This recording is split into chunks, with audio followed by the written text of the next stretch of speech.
Sometimes love is not easy. This is the story of Lucy, who faced loneliness, conflict, and tough choices, but never gave up. My name is Lucy Parker.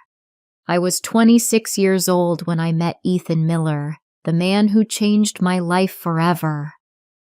It happened on a warm summer evening at my friend's wedding in a small town called Brookfield. The town was quiet and green, with tall trees and soft lights everywhere. Music played gently, and people laughed and danced around the garden. I was standing near the flowers, watching everyone, when I saw him. He stood across the garden in a blue suit. He looked calm and kind. For a moment our eyes met. My heart beat faster. I did not know why, but something about him felt safe. After some time, he walked toward me and smiled. "Hi," he said softly. "My name is Ethan." "I'm Lucy," I replied. We started talking. Minutes turned into hours. We talked about our jobs, our dreams, and our fears. He listened carefully and laughed at my small jokes. I felt comfortable with him, like I had known him for a long time.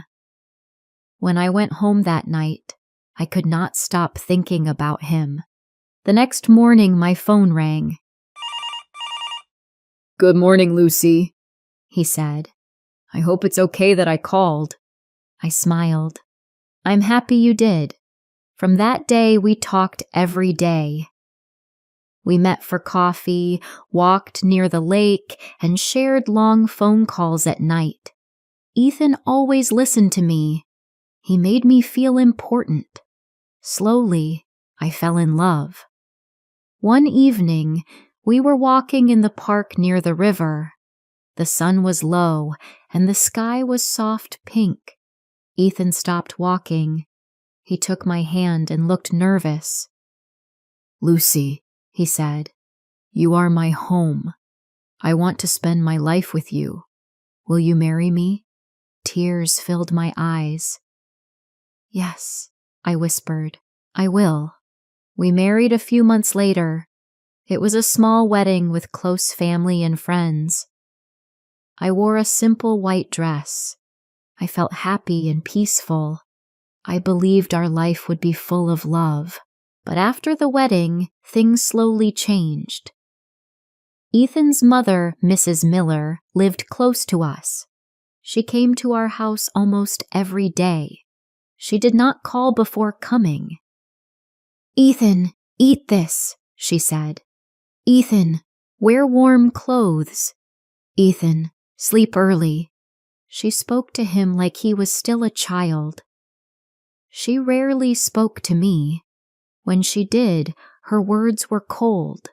One day, she said with a strange smile, "Lucy, you are lucky. Many women wanted my son." I stayed quiet, but my heart hurt. Ethan always listened to her. When I spoke, he stayed silent. Slowly, I felt like I did not belong in my own home. Ethan started coming home late. "Where were you?" I asked one night. "With my mom," he replied. I felt lonely. Even though I was married, I felt alone. One evening, I gathered my courage. "Ethan," I said softly, "I feel sad all the time. Your mother is always here. I feel like you are far from me." He sighed. "Lucy, you think too much," he said. "She is just helping." That night, I cried quietly in bed. Weeks passed with arguments and silence. One night, after a big fight, I packed my bag. I decided to leave, but the next morning, I felt sick and weak. My hands were shaking. I bought a pregnancy test.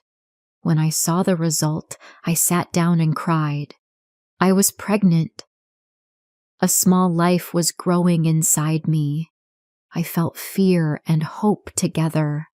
This baby is my last hope. I whispered.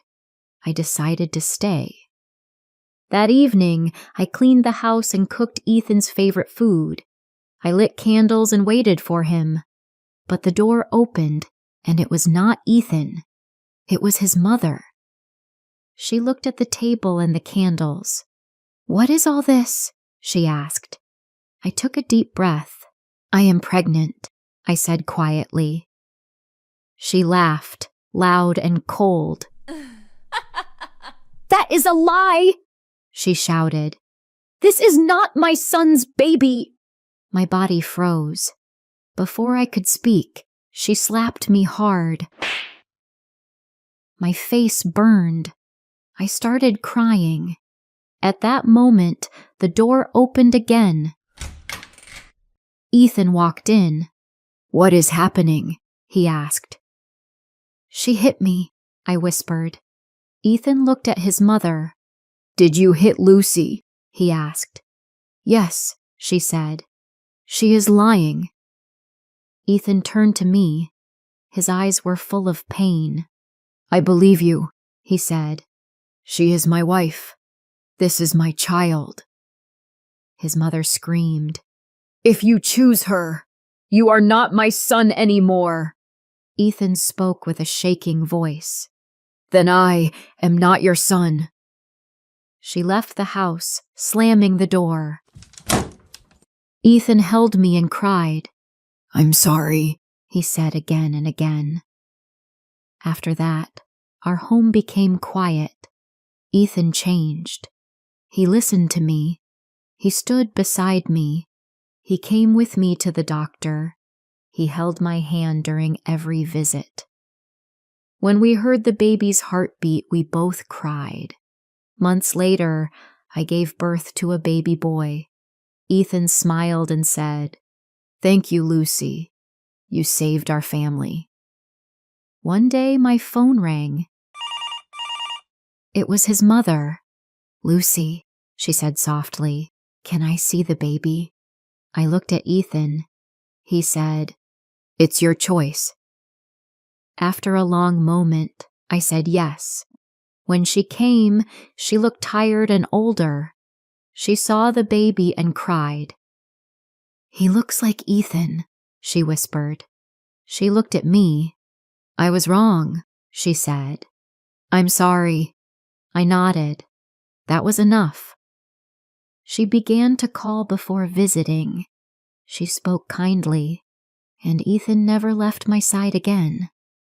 And hence, from the story, we learned that family is not about control, it is about love, respect, and standing together. Sometimes life breaks us first, so it can make us stronger later. One word we can learn from the story is empowerment. It means taking control of your life and making strong choices. For example, Lucy decided to stay for her baby, speak up to Ethan, and set boundaries with his mother. By doing this, she created a safe and loving home for her family. If you like this story, consider subscribing for more English story readings.